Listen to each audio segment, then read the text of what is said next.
STN के खास मुलाकात कार्यक्रम में आज हमारे साथ खास मेहमान हैं साहित्यकार सपना मीणा जी।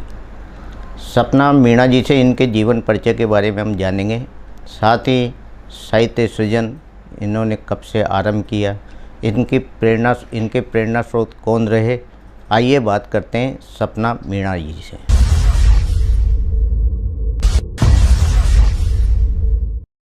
सपना जी, आपका हमारे स्टूडियो में बहुत बहुत स्वागत है। जी सर, नमस्कार। सपना जी, आप अपने जीवन परिचय के बारे में बताएं। आप कहाँ से हैं, शिक्षा कहाँ से हुई आपकी, और किस रूप में आप इस साहित्य की ओर आपका रुख रहा? सर, मूलतः तो मैं झुंझुनू से हूँ। झुंझुनू में एक छोटा सा ग्राम है टीबा बसे, वहाँ से हूँ। लेकिन पिताजी की बैंक में जॉब थी, तो उसके चलते हम लोग कोटा में शिफ्ट हो गए। और मेरी जो बेसिक एजुकेशन है, मतलब प्रारंभिक शिक्षा, वो मैंने अजमेर से ली है, दयानंद बाल निकेतन से, कक्षा 5 तक। और उसके बाद क्लास 6 से लेके 12 तक मैंने जो है मोदी पब्लिक स्कूल कोटा से मेरी शिक्षा ली। उसके बाद मैंने कॉलेज जो है मोदी पब्लिक स्कूल से किया, मोदी पब्लिक कॉलेज से किया। वहाँ से मैंने मेरी कॉलेज की शिक्षा पूरी करी और उसके उपरांत मुझे थोड़ा सा लेखन का शौक़ भी लगा। लेकिन सबसे पहले मैं बताना चाहूँगी कि आपने जैसा पूछा कि आपकी जो लेखन है उसके पीछे कौन आपके रोल मॉडल है या फिर जिससे आप मतलब प्रभावित हुए, तो वो मैं मेरे नाना जी से प्रभावित हुई थी। मेरे नाना जी बचपन में, हम सब छोटे बच्चे जब गर्मियों की छुट्टियों में घर पे जाते थे गांव में, तो वो हमें कहानियाँ वगैरह सुनाते थे। तो तभी से मेरे अंदर एक मतलब कविता का कह लीजिए, एक कहानी का कह लीजिए, एक कीड़ा लग गया। तब से मैं कहानी लेखन और कविता लेखन के प्रति थोड़ी सी जागरूक हुई, लेकिन लिखना नहीं आता था। लेकिन सबसे पहले मैंने मेरी एक टूटी फूटी कविता आप जिसे कह सकते हैं, वो 15 वर्ष की आयु में लिखी थी, जिसका शीर्षक था परीक्षा की घड़ी आई। ऐसे करते ही फिर मैंने यहाँ पे कोटा में भारतीय हिंदू समिति ज्वाइन करी। जब मैं थोड़ा सा 19-20 साल की हुई, तब मैंने भारतीय हिंदू समिति ज्वाइन करी। वहाँ से फिर मुझे धीरे धीरे कविता लेखन में रुचि और ज़्यादा बढ़ी और मैंने काफ़ी सारे साहित्यकार और कवियों से यहाँ पे परिचय किया, तो उन्होंने भी मुझे काफ़ी गाइडेंस दिया। तो उसके ज़रिए मैंने फिर धीरे धीरे कविता के अंदर अपना जो था आगे लेखन बढ़ाया और कविताएँ मैंने बढ़ाई। काफ़ी सारी कविताएँ मेरी हैं और कहानियाँ जो है मेरी छोटे मोटे अखबारों में प्रकाशित हुई हैं। भोपाल से मेरी कहानियाँ प्रकाशित होती। सपना जी, आपने साहित्य सृजन किन किन विधाओं में किया और अब तक कितना आप लिख चुकी? जी, मैंने बेसिकली तो मैं ना जो फ्री वर्ड्स कविताएं होती है, जिसे अपन कहते हैं मुक्त कविताएं, जी, उस तरह का लेखन करती हूँ। और लघु कहानियाँ मुझे लिखने का शौक़ है और लघु कहानियों के साथ साथ मैं बड़ी कहानियाँ भी लिखती हूँ। और मेरी काफ़ी सारी लघु कहानियाँ जो है भोपाल निर्दलीय अखबार से वहाँ से प्रकाशित हुई हैं, और दैनिक भास्कर कोटा में भी मेरी 2 लघु कथाएँ प्रकाशित हुई हैं। और मैंने कई बार जो है मेले वगैरह में मंच वगैरह भी किए हैं। तो मुझे ज़्यादातर जो है लघु कथाएं और कहानी और जो मुक्त कविताएं होती है उनका शौक है। जी। सपना जी, जब आप कोटा में आई और कोटा में आपने जब साहित्य गोष्ठी यानी आप यहाँ गोष्ठियों में जुड़ी, तो आपको कैसा आभास हुआ जब प्रथम बार जब आप भारतीय हिंदू समिति गई, वहाँ लोगों से आपका साहित्यकारों से परिचय हुआ, और अपनी काव्य गोष्ठी में जब प्रथम बार आपने भाग लिया, तो कैसा महसूस हुआ था?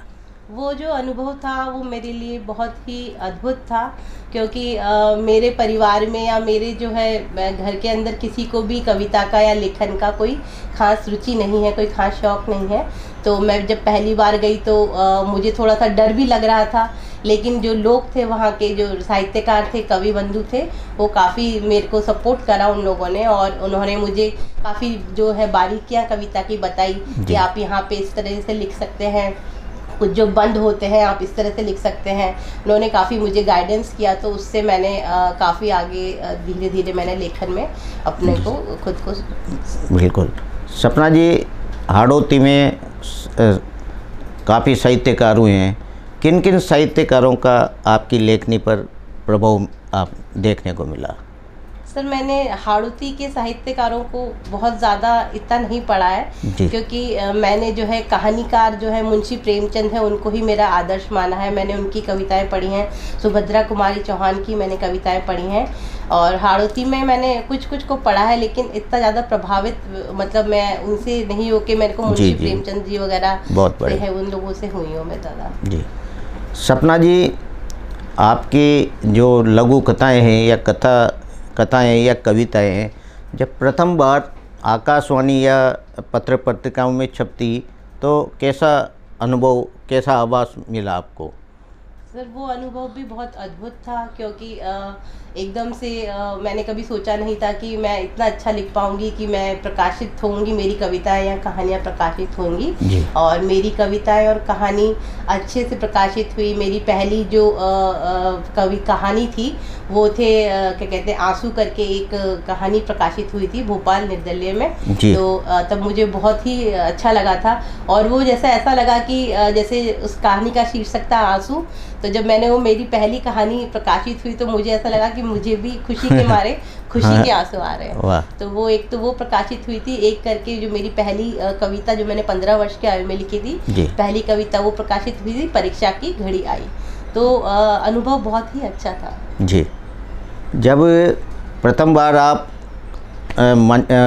कविता पाठ आपने मंच से किया तो कैसा एक आपके मन में किस तरह का फील महसूस हुआ? पहली बार मंच करना मेरे लिए बहुत ही अलग तरह का अनुभव था क्योंकि मैंने उससे पहले कभी मंच नहीं किया था। तो मंच करते समय थोड़ा सा मैं नर्वस थी, लेकिन फिर धीरे धीरे जब मैंने वहाँ पे अपनी जब पाठन किया, मैंने कविता पाठ किया, तो जब लोगों की प्रशंसा मिली, लोगों की तालियां मिली तो मुझे काफ़ी अच्छा लगा और मैं काफ़ी ज़्यादा प्रोत्साहित हुई। और प्रोत्साहित होने के बाद फिर मैंने स्टार्टिंग में भले डरते डरते लेकिन फिर पूरे कॉन्फिडेंस से वहाँ पे कविता पाठ किया और बहुत अच्छा लगा। सपना जी, कोई आपकी कविता हो आप दर्शकों को सुनाएं? जी ज़रूर सर। एक गीत मैं आप सभी दर्शकों के समक्ष प्रस्तुत करती हूँ, सुनिएगा। गीत गजल सब लिख के लाई, गीत गजल सब लिख के लाई, क्या क्या सौगाते हूँ लाई, गीत गजल सब लिख के लाई, क्या क्या सौगाते मैं लाई, सजना तेरे प्यार में, सजना तेरे प्यार में, दुनिया सारी छोड़ के आई, दुनिया सारी छोड़ के आई, गजरा महका बिंदिया चमकी, अरे गजरा महका बिंदिया चमकी, चमक उठी तारों सी झुमकी, सजना तेरे प्यार में, सजना तेरे प्यार में, सारी दुनिया मैंने गुम की, सारी दुनिया मैंने गुम की, गीत गजल सब लिख के लाई, तेरे प्यार में मीरा बन गई, तेरे प्यार में मीरा बन गई, सह रही हूँ जग हंसाई, घर आंगन बाबुल का छोड़ा, घर आंगन बाबुल का छोड़ा, हुई हूँ मैं अपनों से पराई, हुई हूँ मैं अपनों से पराई, गीत गजल सब लिख के लाई, क्या क्या सौगाते मैं लाई, सजना तेरे प्यार में, सारी दुनिया छोड़ के आई। बहुत सुंदर, बहुत सुंदर गीत आपने सपना जी। सपना जी, आप एक गृहिणी हैं और इसके बावजूद भी आपका काव्य लेखन जारी रहता। किस प्रकार अपना समय आप निकाल पाते होंगे अपने काव्य लेखन के लिए? काव्य लेखन के लिए मैं रोज़ तो मैं ऐसा नहीं हो पाता कि मैं रोज़ लिख पाऊँ, लेकिन ये कोशिश करती हूँ कि सप्ताह में 2 रचनाएं मैं ज़रूर लिखती हूँ। तो उसके लिए मैं सुबह का समय चुनती हूँ। तो मैं सुबह जल्दी उठ के कोशिश करती हूँ कि अपना जो है घर के काम काज से पहले मैं अपना लेखन पूरा करूँ। तो मैं सुबह का समय उसके लिए चुनती हूँ कि सुबह के 1-2 घंटा मुझे मिले और वो जो 1-2 घंटे हैं उसी में मैं अपना लेखन करती हूँ। सपना जी, आप गृहिणी होने के साथ ही परिवार का भी क्या आपके साथ संबल मिलता है काव्य लेखन में? जैसे आप कहीं जाती हैं और आप कविता पाठ करती है तो परिवार का भी संबल साथ रहता है आपका, क्या मानती है आप? जी बिल्कुल, मेरे जो पति हैं और इवन जो मेरे सास ससुर हैं, माता पिता हैं, सभी सपोर्टिंग है। स्टार्टिंग में ज़रूर था कि इतना सपोर्ट नहीं मिलता था, लेकिन जैसे जैसे हम जब किसी क्षेत्र में आगे बढ़ते हैं, आपको लोगों की प्रशंसा मिलती है और आप लोगों के चैनल के माध्यम में जैसे हमें आने का मौका मिलता है, तो परिवार को खुशी होती है कि हाँ, क्या हमारी बच्ची कुछ अच्छा कर रही है, हमारी बेटी, हमारी बहू या जो हमारी पत्नी है, मेरी पत्नी, वो अच्छा कर रही है। तो सभी लोग फिर धीरे धीरे परिवार के लोग सहयोग करते हैं। बिल्कुल। सपना जी, वर्तमान में देखा जाता है कई महिला जो रचनाकार है वो सामने आ रही, अच्छा लिख रही है। कैसा उन सब के साथ आप अपना साझा कार्यक्रम करती हो? कैसा उस समय लगता है, किस तरह महिलाएं लिखना शुरू कर दिए? धीरे पहले के समय में जो लेखन या जो हम कहते हैं कविता पाठ में महिलाओं को इतना ज़्यादा सपोर्ट नहीं मिलता था। यानी पहले अगर कोई बड़ी जो हमारी कवित्री बनी होंगी, चाहे सुभद्रा कुमारी चौहान हो, चाहे और भी कोई बड़ी मंच से कविताएं पढ़ती हों, तो सभी को जितनी पहले परेशानियां होती थी, मुझे लगता है कि अब उतनी परेशानियां नहीं झेलनी पड़ती, क्योंकि उन्होंने इस तरह के उदाहरण हमारे सामने प्रस्तुत कर दिए हैं कि जो एक महिला है वो मुश्किल से मुश्किल काम भी कर सकती है, चाहे फिर वो हवाई जहाज उड़ाने की बात हो, फिर चाहे से मंच से कविता पढ़ने की बात हो। तो उन्होंने हमारे सामने इस तरह के उदाहरण प्रस्तुत कर दिए हैं कि अब हम लोगों को इतनी मतलब परेशानियां नहीं आती हैं जितनी उन लोगों को आती थी। तो अब जो है, जो साथ में हम प्रोग्राम करते हैं, उनके साथ अच्छा लगता है। थोड़ी बहुत परेशानियां सबके साथ होती हैं, लेकिन बिल्कुल बिल्कुल अब पहले जैसी बात नहीं है कि पहले जैसे किसी को परेशानियां झेलनी पड़ती हैं। सपना जी, कोई गीत और हो तो आप सुनाए हमारे दर्शकों को। एक गीत मैं बेटी पे लेकर आई हूँ, नटखट बिटिया, जो कि मेरा भी बहुत पसंदीदा गीत है, वो मैं आपको सुनाई। कि बेटी बाबुल के घर की, एक चह चह करती चिड़िया की बेटी बाबुल के घर की, एक चह चह करती चिड़िया। सुबह सुबह सुबह सुबह ये उठ जाती और दिन भर करती हल्ला, सुबह सुबह ये उठ जाती और दिन भर करती हल्ला। इसकी कुकड़ू से जागे सारा मोहल्ला, जागे सारा मोहल्ला की बेटी बाबुल के घर की, एक चह चह करती चिड़िया। नाना नानी की ये लाडली, नाना नानी की ये लाडली, दादा दादी की प्यारी, परियों की ये बातें करती, इसकी दुनिया है न्यारी, परियों की ये बातें करती, इसकी दुनिया है न्यारी। ठुमक ठुमक के जब ये चलती लगती है कितनी प्यारी, इसकी एक हंसी पे मैं जाऊं सदके वारी, मैं जाऊं सदके वारी, कि बेटी बाबुल के घर की, एक चह चह करती चिड़िया की बेटी बाबुल के घर की, एक चह चह करती चिड़िया। टन टना टन टन टन करती इसकी साइकिल प्यारी, टन टना टन टन टन करती इसकी साइकिल प्यारी। एक बर्थडे पे लाके दी थी मामा ने उपहारी, एक बर्थडे पे लाके दी थी मामा ने उपहारी। मामा मामी की ये लाडली, चाचा चाची की प्यारी, मामा मामी की ये लाडली, चाचा चाची की प्यारी। इसकी हर जिद के आगे मैं दुनिया से हूँ हारी, मैं दुनिया से हूँ हारी, कि बेटी बाबुल के घर की, एक चह चह करती चिड़िया की बेटी बाबुल के घर की, एक चह चह करती चिड़िया। राखी पे ये भैया को अच्छे से ठग जाती, राखी पे ये भैया को अच्छे से ठग जाती, फिर भी प्यारी बहना उसको जग में सबसे भाती, फिर भी प्यारी बहना उसको जग में सबसे भाती। पापा के गुस्से को शीतल, पापा के गुस्से को शीतल पल में ये कर जाती, एक हाथ मुंह पे पापा के दूजे से गले लगाती कि बेटी बाबुल के घर की, एक चह चह करती चिड़िया की बेटी बाबुल के घर की, एक चह चह करती चिड़िया, सुबह सुबह ये उठ जाती और दिन भर करती हल्ला, इसकी कुकड़ू से जागे सारा मोहल्ला। बहुत सुंदर गीत बेटी पे आपने सुनाया सपना जी, बहुत ही मतलब लाभदायक है गीत। सपना जी, आपने अब तक कितनी आपकी कविताएं आप लिख चुकी और कितनी लघु कथाएं आपने तैयार कर ली? मैंने कविताएं तो अब तक करीबन 150 कविताएं मैं लिख चुकी हूँ जी जी, और मैंने करीबन 80 लघु कथाएं और 70 के करीबन कहानियाँ लिख चुकी हूँ जी। सपना जी, आपने जो लेखन एकत्रित किया है तो इसको कई साहित्य प्रकाशन की ओर आपका रुख है, क्या मानती है आप?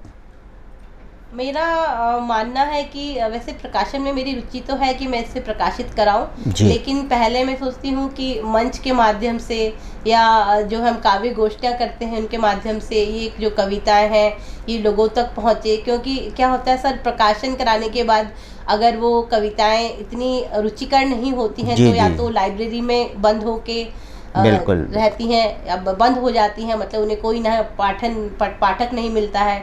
तो मेरा मानना है कि ज़्यादा से ज़्यादा कविताएं मंच के माध्यम से, चैनल के माध्यम से, कविताएं कहानी अखबार के माध्यम से, जैसे कि प्रकाशित होती है अखबार में, तो लोग वहाँ पे उनको पढ़ते हैं, तो मैं उससे ज़्यादा उचित मानती हूँ बजाय कि आप साहित्य को प्रकाशित कराएं और वो फिर लाइब्रेरी में वहाँ पे कोई ना पढ़े। जी सपना जी, आपने अपनी कविताओं में और अपनी जो कथाओं में क्या समाज को क्या संदेश आपने दिया है?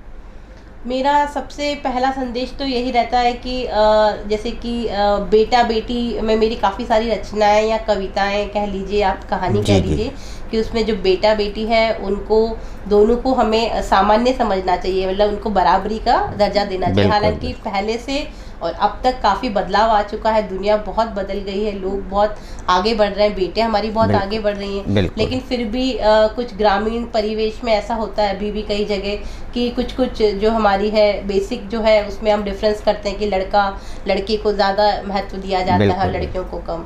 और दूसरा जो है मेरा रहता है कि महिलाओं का जो उत्थान है वो हो, जो पीड़ित महिलाएं हैं या किसी भी तरह का जैसे कि रेप होता है, तो मैं काफ़ी इस तरह की जो रेप पीड़ित महिलाएं होती हैं उन पे भी बहुत सी मैंने कविताएं लिखी हैं। इस तरह की कोई दुर्घटना होती है उस पर लिखी हैं, और जो हिंदू मुस्लिम एकता है, कौमी एकता की जो हम बात करते हैं, इस तरह की भी कहानियाँ मेरी बहुत सी मैंने लिखी हैं जो कि कौमी एकता की बात है। सपना जी, आप काव्य गोष्ठियों में भी भाग लेती हैं और आपको कोई पुरस्कार या सम्मान मिला हो, दर्शकों को साझा करें। मुझे अभी तक 5 पुरस्कार मिल चुके हैं, जो 3 बार तो मैं लगातार 3 बार निर्दलीय प्रकाशन भोपाल की ओर से मुझे 3 पुरस्कार मिले हैं। उनका 2 जुलाई को हर वार्षिक जो उत्सव होता है उसमें वो मुझे बुलाते हैं और पुरस्कृत करते हैं। और साथ में जो राजस्थान में है अपने कोटा में मुझे हाड़ौती संभाग का 2 पुरस्कार मिल चुके हैं। तो ये 5 पुरस्कार मुझे कुल मिले हैं और बहुत से लोगों का आशीर्वाद है। सपना जी, क्या मानती है आप, आपका जो साहित्य सृजन है ये अनवरत जारी रहेगा या कुछ व्यस्तता के कारण कलम थम जाएगी, क्या मानती है आप? कलम थमेगी तो नहीं, हाँ ये हो सकता है कि धीमी पड़ जाए कभी व्यवस्था के कारण, परिवार भी देखना पड़ता है एक महिला के होने के नाते, तो वो धीमी पड़ सकती है, लेकिन रुकेगी नहीं, थमेगी नहीं। वो मैं निरंतर लिखती रहूँगी जब तक कहते हैं कि सांस है, जब तक मेरी कलम जारी रहेगी सर। जी सपना जी, जाते जाते एक गीत या कविता जो आपकी एक कविता है जो मुझे बहुत ज़्यादा पसंद है, जिसका शीर्षक है प्रिय तुम हो या सिर्फ है तुम्हारा एहसास, तो मैं आपके दर्शकों के समक्ष मैं प्रस्तुत करना चाहती हूँ। कविता का शीर्षक प्रिय तुम हो या सिर्फ है तुम्हारा एहसास। प्रिय तुम हो या सिर्फ है तुम्हारा एहसास, मैं कपड़ों की तरह अलमारी में सिमटी हुई करती हूँ तेरी तलाश, वाह खुलकर नहीं बयां कर पाती, शुक्रिया, खुलकर नहीं बयां कर पाती तेरी मोहब्बत, तस्वीर को चूम कर ही करती हूँ तेरा आभास, प्रिय तुम हो या सिर्फ है तुम। वाह, बहुत बढ़िया। शुक्रिया। रात की चांदनी दुधिया सा आकाश, रात की चांदनी दुधिया सा आकाश, मदहोश कर दे मुझको, काश तुम होते ऐसे में मेरे पास। बालमन से किशोरा मन, बालमन से किशोरा मन, किशोरा मन से यौवन बन, आज भी कर रही हूँ तेरी तलाश, बहुत प्रिय तुम हो या सिर्फ है तुम्हारा ऐसा। जी शुक्रिया। अटखेली करती सखियों संग हर सावन भीगता मेरा तन, अटखेली करती सखियों संग हर सावन भीगता मेरा तन, फिर भी यौवना प्यासी थी वो कृष्णा की अभिलाषी थी, फिर भी यौवना प्यासी थी वो कृष्णा की अभिलाषी थी, वो सोम रस या नीर रस की नहीं, वो प्रेम रस की प्यासी थी। गांव की गलियां शहर की रंगरलियां, गांव की गलियां शहर की रंगरलियां भी नहीं कर पाई तेरी तलाश, प्रिय तुम हो या सिर्फ है तुम्हारा एहसास। नीला पीला लाल गुलाबी, नीला पीला लाल गुलाबी, या पहनूं मैं सतरंगी लिबास, हर रंग फीका लगता मुझको जब तक बदन पर ना हो प्रिय तेरे प्रेम का लिबास। सदियों सा लग रहा हर एक लम्हा और हर पल बढ़ रही मेरे प्रेम की प्यास, प्रिय तुम हो या सिर्फ है तुम्हारा एहसास। शुक्रिया।